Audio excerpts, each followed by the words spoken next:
Et c'est là où on peut regarder ici ce four pyrolytique, peut-être avec la caméra, on peut suivre. Donc, il y a ce four. Donc, ça, c'est, je vais me passer à ce côté-là, peut-être pour montrer. Donc là, on a un four qui est très, très chaud. Il est à plusieurs milliers de Kelvin. Il est chauffé à ce point-là qu'il va commencer à émettre des rayonnements. Maintenant, les rayonnements sont visibles sur la télé. Je ne sais pas comment, si on voit la télé. Voilà, super. Alors là, sur la télé, on voit maintenant l'entrée du four. Ça, c'est le four thermique. Et devant le four, on a un filament. C'est un filament en tungstène. Ce filament, je peux aussi le chauffer. Donc, je reviens sur ma manip.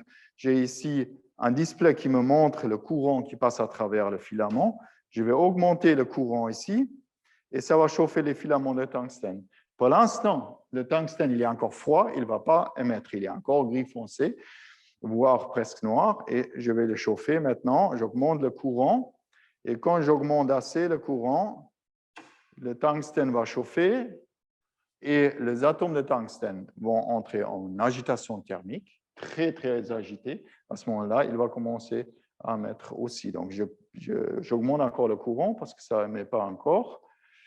Alors, voilà, maintenant, il commence à émettre quelque chose. Je vois déjà ici, en temps réel. Maintenant, vous voyez aussi sur la télé, le tungstène, maintenant, il devient carrément blanc. Donc là, il est chauffé à blanc. Bon, là, sur la télé, la fidélité des couleurs, elle n'est pas parfaite. En réalité, à cette température, le tungstène, il est orange très clair.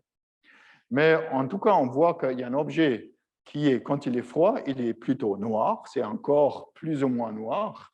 Et quand on le chauffe à une température très élevée, le corps devient très émissif et il devient un très, très bon émetteur, une source de rayonnement électromagnétique. Et quand on le chauffe beaucoup, on a des rayonnements électromagnétiques visibles qu'on arrive à voir avec nos yeux, nos propres yeux.